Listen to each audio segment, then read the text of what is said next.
नमस्कार दोस्तों, आप सभी का एक बार फिर से स्वागत करता हूं चैनल रणभूमि मैथ्स में। दोस्तों, अभी कुछ दिन पहले मैंने आरआरबी ग्रुप डी के जितने भी प्रीवियस ईयर के पेपर हैं उनके मैथ्स को मैं सॉल्व करके डाल रहा हूं यूट्यूब पे।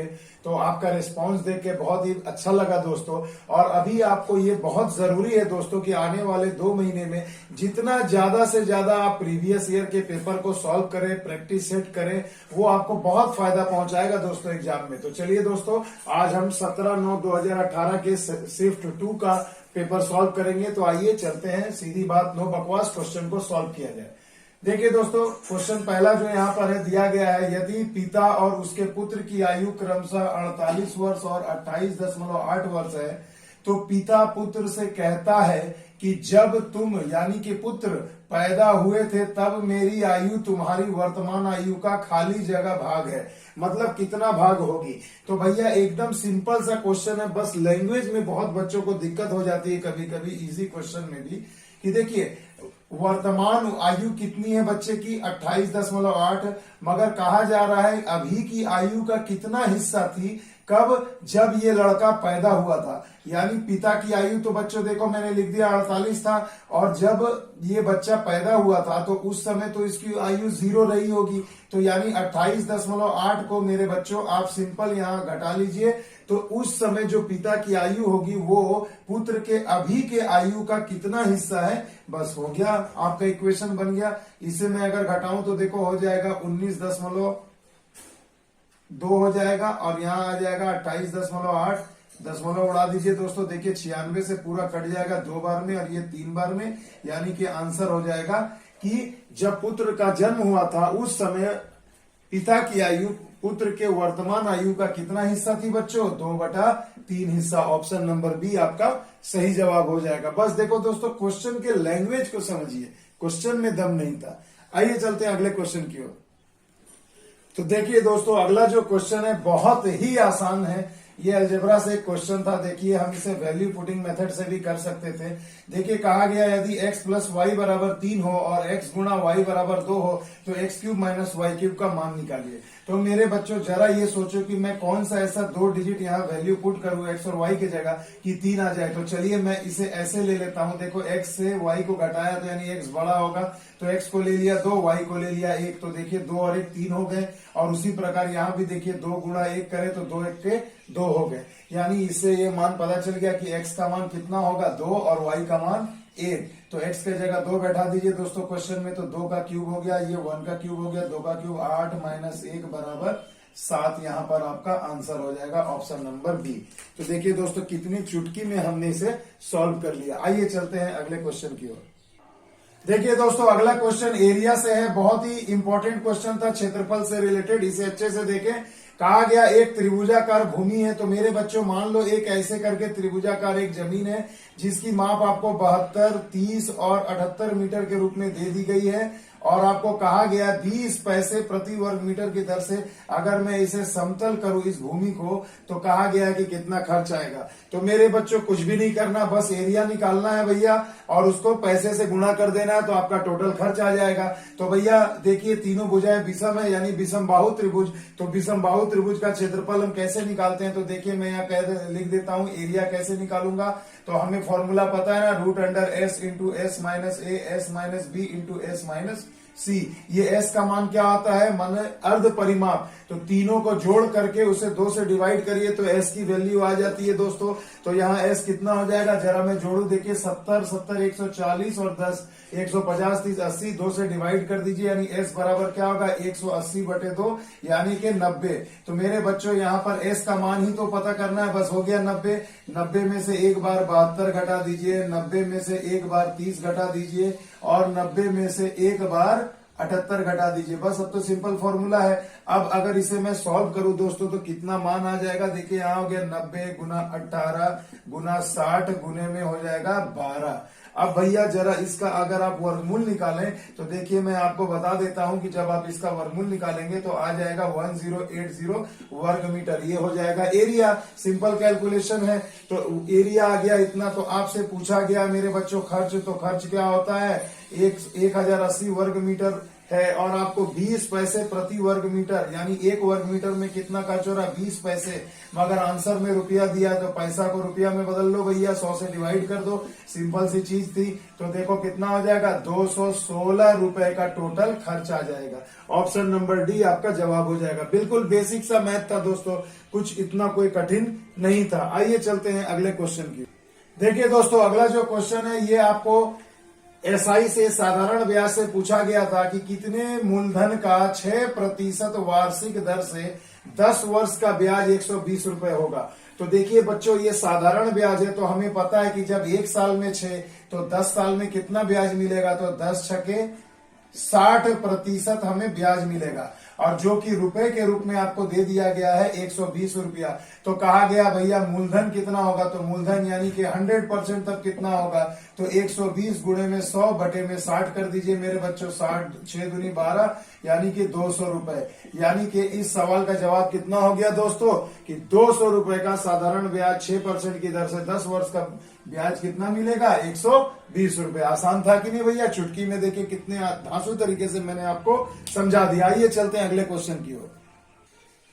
देखिए दोस्तों, अगला क्वेश्चन ये बहुत ही बेसिक था दोस्तों, प्राइमरी लेवल का। कहा गया 16, 24, 36, 52, 54 का लॉसो निकाले मेरे भाई।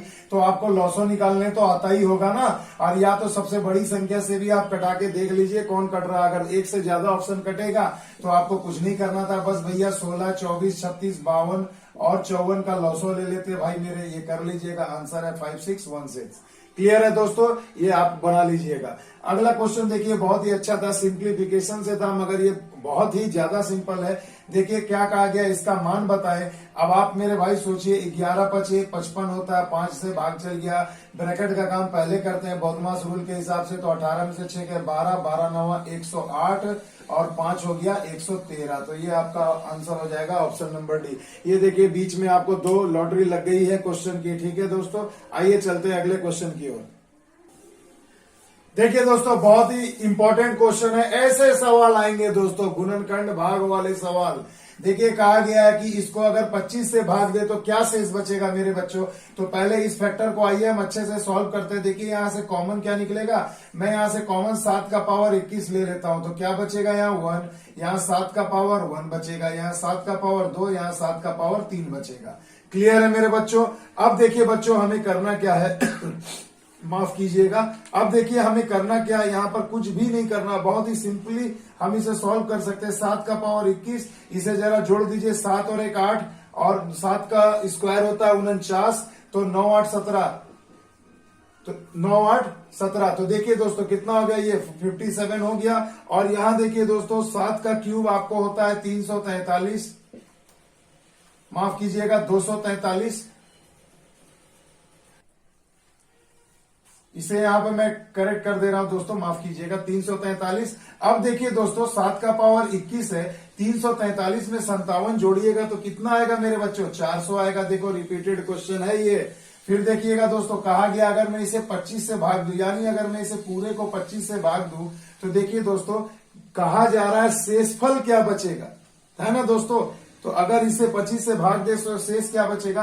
तो देखो मेरे बच्चों, 25 से तो 400 आपका पूरा पूरी कट जाएगा, कटेगा कि नहीं दोस्तों। अगर मैं इसे 400 को एक बार कटा लो, 25 के 25 बच गए 15, तो 25 छके 150, तो देखो 16 बार में तो कट जा रहा है, यानी शेष कुछ भी नहीं बचा। तो यहाँ पर शेष कुछ नहीं बचा, तो मैं कह सकता हूँ 0 है, तो आंसर हो जाएगा ऑप्शन नंबर डी। क्लियर है दोस्तों। आइए चलते हैं अगले क्वेश्चन की ओर। अब देखिए दोस्तों, पिछले सेट में भी आपको ऐसा रिपीटेड क्वेश्चन मिला था। इस टाइप का क्वेश्चन इस बार भी ग्रुप डी में आ सकता है दोस्तों, इसलिए इसे अच्छे से समझिएगा। देखिए कथन निष्कर्ष टाइप का ये क्वेश्चन आ रहा है गणित में भी आजकल। देखो मेरे बच्चों, यहाँ आपको कुछ सूचना दी गई है। सूचना नंबर 1, सूचना नंबर 2, कहा गया है एंगल ACD ये एक्स का जो मान निकालना है, कहा गया है ये चारों में से कौन सा ऑप्शन सही होगा। तो पहले देखो बच्चों, या तो 1 या तो 2, केवल 1 केवल 2, या इनमें से कोई नहीं। तो बच्चों पहले ये बात समझिए ना कि आप देखिए इस x का मान आप कैसे निकाल सकते हैं। तो पहला तो भैया मेरे को डायग्राम जरूरी है, चाहिए ही चाहिए। तो भैया ये दोनों को जोड़ करके अगर 180 से घटा दूं ये मिल जाएगा, ये मिलेगा, तो 180 से घटा दूंगा तो x मिल जाएगा। मतलब मुझे सूचना नंबर 1 तो चाहिए ही चाहिए। अब सूचना नंबर 2 में कहा गया है ए सी बी का मान निकालना है मेरे बच्चों। तो ए सी बी का मान निकालने के लिए भैया अगर आपको एक्स पता भी करना होगा तो आप बिना सूचना 1 के तो पता नहीं कर सकते हैं, यानी कि दोनों से ज्यादा जरूरी है कि हमें इक्वेशन सूचना नंबर 1 तो चाहिए ही। तो इसलिए इसका जवाब क्या हो जाएगा, केवल 1 नंबर सूचना की आवश्यकता पड़ेगी। आ गया ना दोस्तों समझ में। देखिए दोस्तों, टाइम एंड वर्क से आ गया धांसू क्वेश्चन और धांसू तरीके से बनाएंगे। कहा गया है रंजीत किसी काम को 25 दिन में करता है, भैया लिख दो यहाँ रंजीत 25 दिन में, और अंजनी उसी काम को 20 दिन में। अब टोटल वर्क निकालो मेरे भाई। तो मान लिया 100 ले लेता हूँ। पिछले वीडियो में जिन्होंने नहीं देखा है वो टाइम एंड वर्क में जाकर के प्लेलिस्ट में इस मेथड को सीख सकते हैं, जो नए बच्चे हैं। इफिशियंसी निकालूंगा तो 25 चौके 100, 20 से भाग दे दो मेरे बच्चों, तो 20 बचे 100। इफिशियंसी आ गया। अब कहा गया वे 5 दिन तक एक साथ काम करते हैं। तो मेरे बच्चों ये बताओ कि दोनों जब साथ में काम करेंगे तो दोनों का इफिशियंसी जोड़ दो, 5 4 9 हो गया, यानी एक दिन में 9 काम। तो बच्चों 5 दिन में कितना करेंगे, तो 9 पचे 45 काम ये लोग एक साथ कर दिए। तो कुल काम है 100, 45 काम कर दिया। घटा दो मेरे बच्चों तो कितना काम आया, 55 काम। अब देखिए काम छोड़कर कौन चला गया, रंजीत, यानी रंजीत चला गया तो अब शेष काम को अंजनी करेगा। तो शेष काम है 55 और अंजनी का इफिशियंसी कितना है, 5 से डिवाइड कर दो, यानी 11 दिन। यानी शेष काम को अंजनी कितने दिनों में करेगा मेरे बच्चों, 11 दिन में करेगा। आ गया ना मजा, समझ में आ रहा ना दोस्तों। आइए चलो अगले क्वेश्चन की ओर। देखिए दोस्तों, बहुत ही मजेदार क्वेश्चन है एरिया से, क्षेत्रफल से। देखिए क्या कहा गया है कि एक समानांतर चतुर्भुज PQRS है। तो चलिए आइए मैं आपको एक समानांतर चतुर्भुज PQRS बना करके दिखाता हूं, ताकि इसे मैं आपको अच्छे से और डिटेल से समझाऊं, क्योंकि इस टाइप के क्वेश्चन अक्सर परीक्षा में पूछे जाते हैं।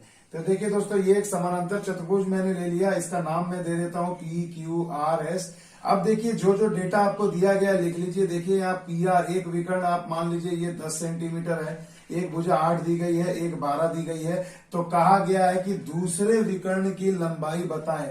तो दूसरा विकर्ण यानी कि ये QS का मान आपको निकालना है। अब मेरे बच्चों आपको बहुत सारा टेक्निक भी सिंपल पता होगा कि जैसे मान लीजिए अगर मैं इसे एक त्रिभुज पकड़ूं तो देखिए ये 10 का आधा हो जाएगा 5, और ये विकर्ण ये बड़ी भुजा जो समानांतर चतुर्भुज की जो बड़ी भुजा होती है वो विकर्ण हो जाता है, और हम इसमें से इसका स्क्वायर करके घटा करके रूट करके ये निकालते हैं, जो आता है उसको डबल कर देते हैं।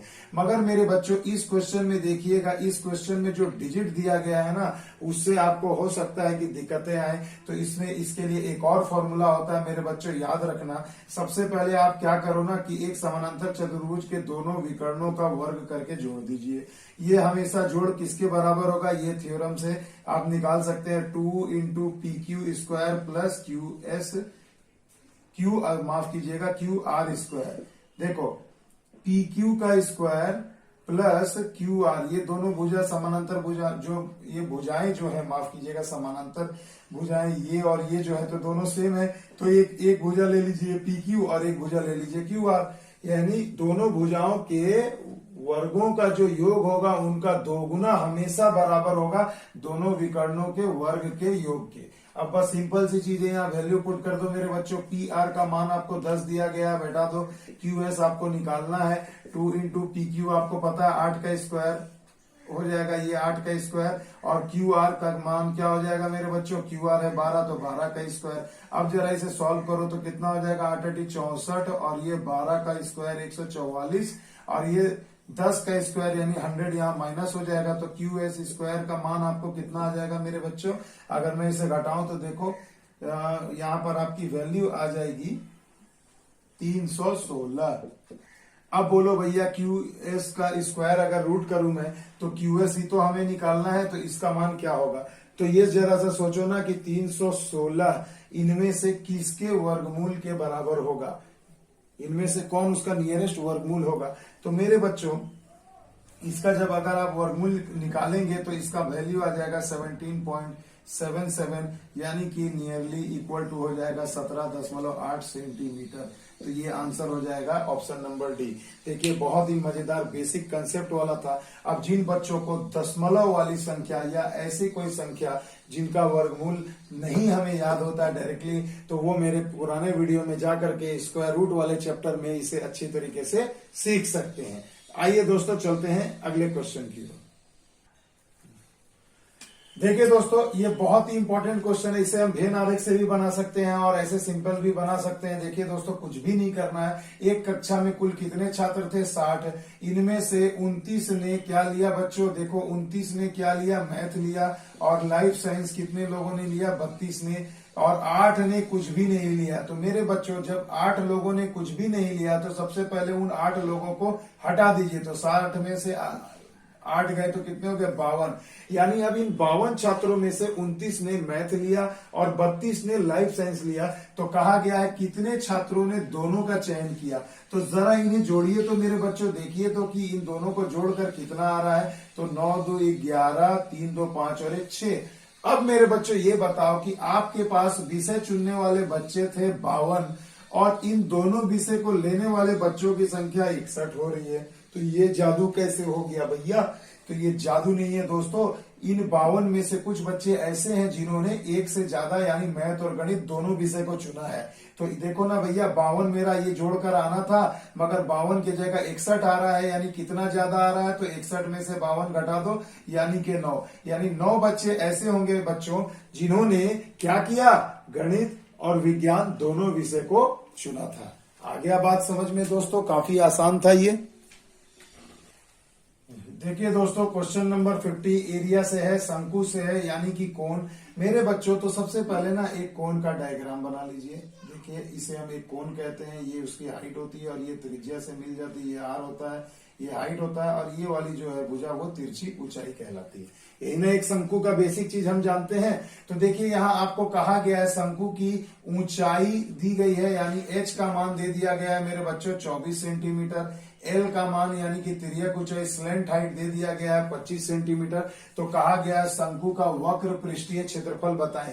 तो मेरे बच्चों ये बताओ, शंकु का वक्र पृष्ठ का क्षेत्रफल क्या होता है? पाई आर एल होता है। अब ये पाई आर एल में देखो, पाई का मान होता है 22/7 और एल का मान आपको 25 दिया गया है मेरे बच्चों। मगर ये बताओ, यहाँ से आर पता है क्या? नहीं पता है, त्रिज्या। तो भैया इसे एक समकोण त्रिभुज मानते हुए इस आर का मान हम कैसे निकालेंगे? L square minus H square under root. यानी आर का मान कैसे निकालोगे मेरे बच्चों? L square minus H square under root कर दो। एल का स्क्वायर कितना? 25 का स्क्वायर माइनस एच का स्क्वायर 24 का स्क्वायर। अब मेरे बच्चों घटा लो जरा, 25 का स्क्वायर 625, 24 का 576, घटा के निकालो 49, 49 यानी कि 7। यानी आर यानी त्रिज्या कितनी आ गई मेरे बच्चों? 7 आ गई। क्लियर है दोस्तों? अब मेरे बच्चों देखिए, जैसे ही आपको त्रिज्या पता चल गई, यहां पर देखिए आर के जगह, देखियो मेरे बच्चों, आर के जगह मैं 7 पुट कर देता हूं। 7 7 कट गए, इन्हें गुणा करिए, गुणा करके आ जाएगा कितना मेरे बच्चों? 550 वर्ग सेंटीमीटर। यही हो जाएगा वक्र पृष्ठ का क्षेत्रफल, यानी कि ऑप्शन नंबर डी। अब बताओ मेरे बच्चों, इस क्वेश्चन में क्या था? बिल्कुल बेसिक तरीके से मैं आपको समझा रहा हूं, कोई भी ट्रिक का उपयोग यहाँ पर नहीं किया गया है। आइए चलते हैं अगले क्वेश्चन की ओर। देखिए मेरे बच्चों, पाइप तथा टंकी से बहुत ही धांसू क्वेश्चन दिया गया है। ये इफिशियंसी पर आधारित है और उसे हम ऐसे ही बनाएंगे। देखिए 3 टंकियां, 3 पाइप है दोस्तों, एक्स वाई जेड। एक टंकी को तीनों मिल के कितने देर में भर रहे हैं दोस्तों? 5 घंटे में भर रहे हैं। तो अब आपसे पूछा गया है कि देखिए क्या कहा गया, इफिशियंसी यहाँ पर आपको अनुपात ऑलरेडी दिया जा चुका है कि पाइप जेड वाई से 3 गुना तथा पाइप वाई एक्स से 2 गुना तेजी से भर सकता है। यानी अगर मैं मान लूं कि एक्स अगर 1 घंटे में भरता है तो वाई उससे 2 गुना तेजी से भरेगा। तो ये इफिशियंसी में मान रहा हूं, अगर ये 1 है तो ये 2 हो जाएगा मेरे बच्चों। और जब ये 2 होगा तो अगला क्या होगा भाई? वाई से 3 गुना तेजी से जेड भरता है, यानी तो इसमें 3 गुना से कर दिए तो 3 गुना चाहिए। इफिशियंसी आ गई दोस्तों, यहाँ इफिशियंसी ही आपको दिया गया है। अब कहा गया, देखिए पहले लाइन में सवाल के कि तीनों को भरने में 5 घंटे लगते हैं। तो तीनों को भरने में यानी 6 2 8 और 1 9, यानी कि दोस्तों ये 9 इफिशियंसी से भरेंगे तो 5 घंटे में भर देंगे। तो कितना भरेंगे? 9 5 45 टंकी मान लीजिए भरना है। टंकी भरना है, ईंट लगाना है, कलम बनाना है, कुछ भी सोच लो। This is work. क्लियर है दोस्तों? तो ये काम करना है। अब कहा गया है कि इसी काम को एक्स एक्स अकेले कितने देर में करेगा, तो ये कुल काम हो गया मेरे बच्चों ये, और एक्स का इफिशियंसी 1 है तो 1 से डिवाइड कर दो, तो 9 पचे 45 घंटे में आंसर आएगा, क्योंकि ये घंटे में दिया है। यानी एक्स अकेले उसे कितने देर में भर पाएगा दोस्तों, 45 घंटे में भर पाएगा। क्लियर है दोस्तों, देखिए बिल्कुल बेसिक कंसेप्ट को समझिएगा, तभी पाइप, टंकी और समय तथा कार्य आप ऐसे चुटकियों में सॉल्व कर लोगे दोस्तों। और एक बात दोस्तों, क्वेश्चन में भी हो सकता है पहले के सेट के तुलना में कम हो, क्योंकि बहुत सारे रिपीटेड क्वेश्चन भी मिल रहे हैं, तो मैं उन्हें दोबारा यहाँ पर रिपीट नहीं करूंगा दोस्तों।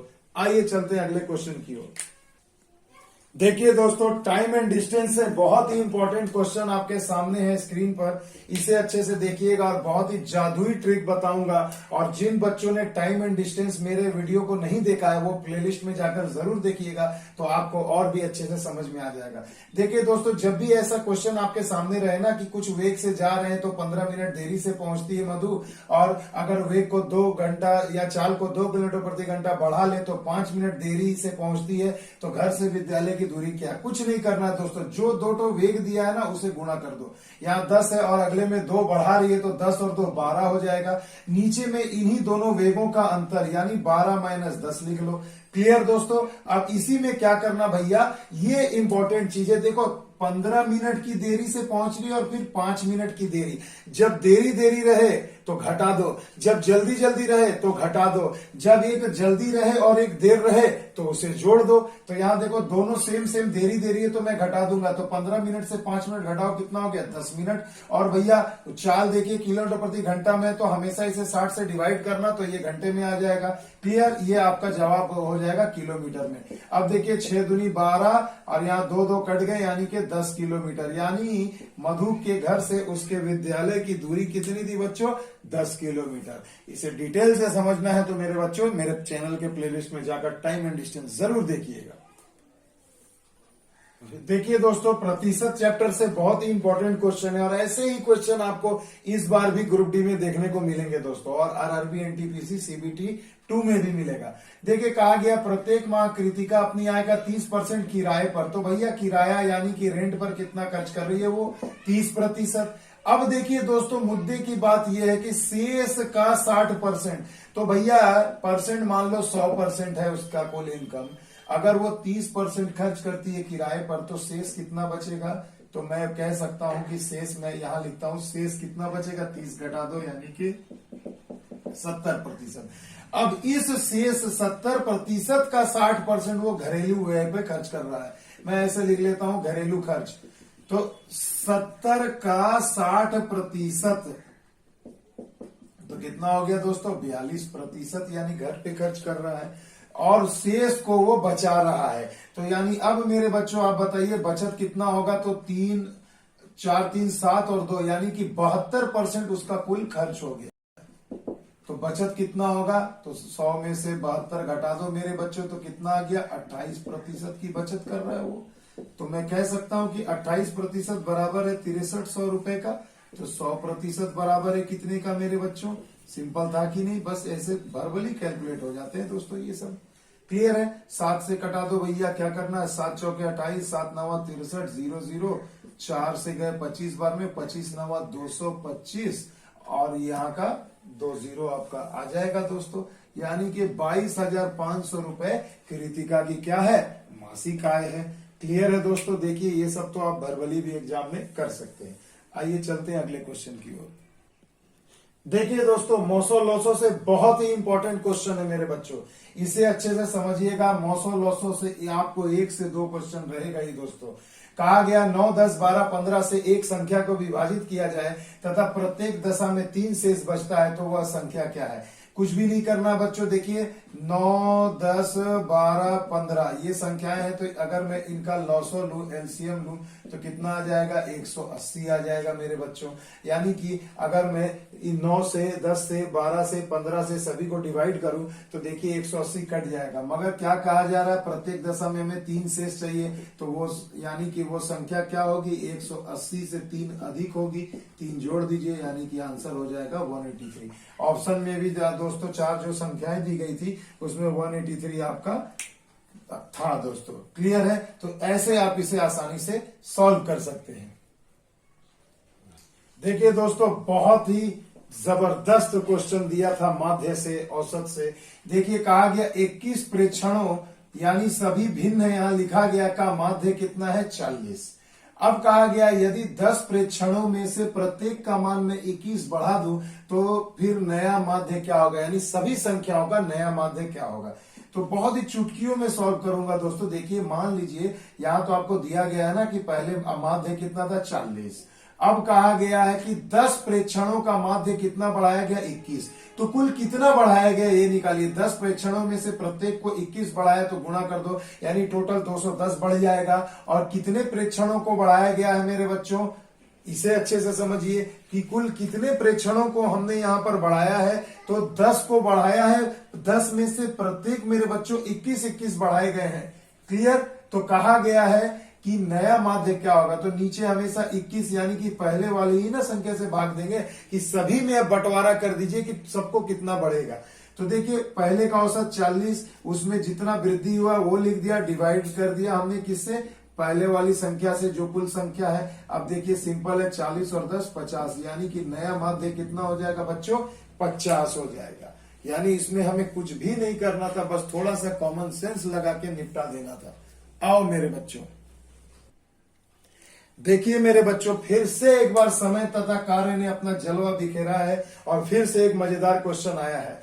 देखिए कहा गया 48 लोग किसी काम को 17 दिन में कर सकते हैं, तो कुल काम कितना होगा दोस्तों, तो मैन इंटू डेज, ऐसे याद रखना दोस्तों, M1 इंटू D1 बराबर होता है M2 इंटू D2। अब ये M1 D1 क्या है, जो दिया है उसे 1 में लिख दो और जो पूछा उसे 2 में निकाल दो। तो 48 मैन 17 दिन में कोई काम करते हैं, तो कुल काम में मान लिया कि 48 गुणे 17 हो गया। अब दोस्तों देखिएगा, इसमें बहुत मजेदार चीज है, 6 दिनों के बाद 4 लोग चले गए। तो बच्चों 17 दिन में कर सकते थे, मगर 6 दिन काम करके लोग चले गए 4, तो यानी कि अब 17 दिन में से 6 दिन चला गया है। तब हम यहाँ क्या लिखेंगे मेरे बच्चों, 11 लिखेंगे। इसलिए मैंने 17 लिखकर फिर 11 आपको समझाया। अब कहा गया है कि 4 लोग चले गए हैं, तो 48 में से 4 जाएगा, कितना बचेगा दोस्तों, अब 44 लोग ही उस काम को करेंगे। तो कहा गया है कि तो इसके बाद काम पूरा होने में कितना दिन लगेगा, तो मुझे पता नहीं है, D2 निकाल लो मेरे भाई। 11 चौके 44, और यहाँ पर देखिए मेरे बच्चों 4 से आप इसे कटा दीजिए, 4 एक 4, 4 दूनी 8, यानी कि 12। यानी सिंपल सा आंसर आपके सामने कि इस कार्य को शेष करने में हमें कितना दिन लगेगा दोस्तों, 12 दिन और लगेगा। देखिए दोस्तों बहुत ही इंपॉर्टेंट क्वेश्चन है। देखिए ये प्रॉफिट एंड लॉस से कहा गया एक वस्तु को 595 रुपए में बेचा, यानी कितने में बेचा दोस्तों, 595 रुपए में बेचा, तो उससे 19% का लाभ हुआ। यदि इसे तो बेचा गया है, यानी कि ये एसपी होगा मेरे दोस्तों, सेलिंग प्राइस 595 रुपया में बेचा तो 19% लाभ हुआ, तो इसे 475 रुपए में बेचा जाए तो क्या होगा। तो भैया प्रॉफिट हो रहा है 19%, तो सीपी निकाल दो। क्रय मूल्य निकालने का क्या है फॉर्मूला दोस्तों, 100 बटे में 119 कर देंगे। जिन बच्चों को ये समझ में नहीं आएगा तो वो मेरे प्लेलिस्ट में जाकर प्रॉफिट एंड लॉस को जरूर देखिएगा दोस्तों, तो आपको काफी आसानी से समझ में आ जाएगा। अब मेरे बच्चों जरा इसे देखिए, कटाते हैं तो देखिए ये 5 से गुणा हो रहा है क्या, 5 9 45, 5 4 9, देखिए एकदम 5 बार में ये कट जा रहा है, यानी उस वस्तु का क्रय मूल्य कितना था 500। अब कहा गया यदि इसे 475 में बेचा जाए, तो भैया 500 में आपने खरीदा है, अगर आप इसे 475 में बेचेंगे तो क्या होगा, सीधी सी बात है, आपको 25 रुपए की हानि होगी मेरे बच्चों, हानि होगी, 25 की हानि होगी। तो कहा गया क्या होगा, तो क्या है होगा, तो प्रतिशत में निकाल देंगे हानि। तो देखिए दोस्तों क्या हो जाएगा, 5% की हानि हो जाएगी भैया। इस क्वेश्चन का यही हो गया आपका आंसर। देखिए दोस्तों क्वेश्चन नंबर 85 और 95 इस सेट में क्या है दोस्तों, लॉसो मौसो पर बिल्कुल बेसिक पर आधारित है। कहा गया है कि एक संख्या और दूसरी संख्या दी गई है, यदि उनका लॉसो दिया गया है तो मौसो क्या होगा, या पहली संख्या दी गई है और उनका लॉसो मौसो दिया है तो दूसरी संख्या क्या होगी। तो ये बहुत ही बेसिक सा एक फॉर्मूला था, इसलिए मैं इतना आपको बताना ये नहीं चाहता कि आपको इतनी भी बेसिक लेवल से मैं बताऊं, क्योंकि ये सब आपको तो आता ही है। तो कुछ भी नहीं करना है, पहली संख्या को दूसरी संख्या से गुणा करिए, बराबर होगा उनके लॉसों गुणे मौसों का। तो ये दोनों क्वेश्चन आपके इसी फॉर्मूला पर सॉल्व हो जाएंगे। लास्ट क्वेश्चन जो है 99 नंबर, देखिए अलजेब्रा से इसे अच्छे से देखिए। कहा गया a माइनस 1/a बराबर 7 हो तो a square plus 1/a square का मान क्या होता है। तो मेरे बच्चों माइनस दिया है, प्लस का पूछा है, तो आपको a स्क्वायर प्लस 2 वाला फॉर्मूला यूज करना है। यहाँ पर मैं x स्क्वायर लिख दे रहा हूं क्योंकि a तो ऑलरेडी दिया हुआ है। अब देखिए x यानी कि बच्चों ये जो मान दिया गया तो 7 है, तो भैया यहाँ 7 का स्क्वायर प्लस 2 कर दो, तो 7 7 49 और 2 51। तो ये आपका जवाब हो गया ऑप्शन नंबर 51। दोस्तों ये अलजेब्रा का एकदम स्टार्टिंग वीडियो है, इसलिए मैं आपको बताना चाह रहा हूँ कि जो भी आप जिनको भी ये अच्छे से समझना है, सीखना है या दिक्कतें आती है, वो प्लीज मेरे प्लेलिस्ट में जाकर अलजेब्रा पार्ट 1 2 3 4 जरूर देखें। चुटकियों में जैसे मैंने अभी आपको सॉल्व किया, 2 सेकंड नहीं लगेगा ऐसे क्वेश्चन को सॉल्व करने में। और आरआरबी का ये एक फेवरेट क्वेश्चन है, आपको हर एग्जाम में ऐसा मिलेगा। तो दोस्तों चलिए, मेरा ये प्रयास था, शिफ्ट 2 का भी पेपर मैंने सॉल्व कर दिया। तो इसे ज्यादा ढेर सारा प्यार दे, इस वीडियो को लाइक करें, शेयर करें, सब्सक्राइब करें। मिलते हैं अगले वीडियो में, तब तक के लिए जय हिंद, जय भारत।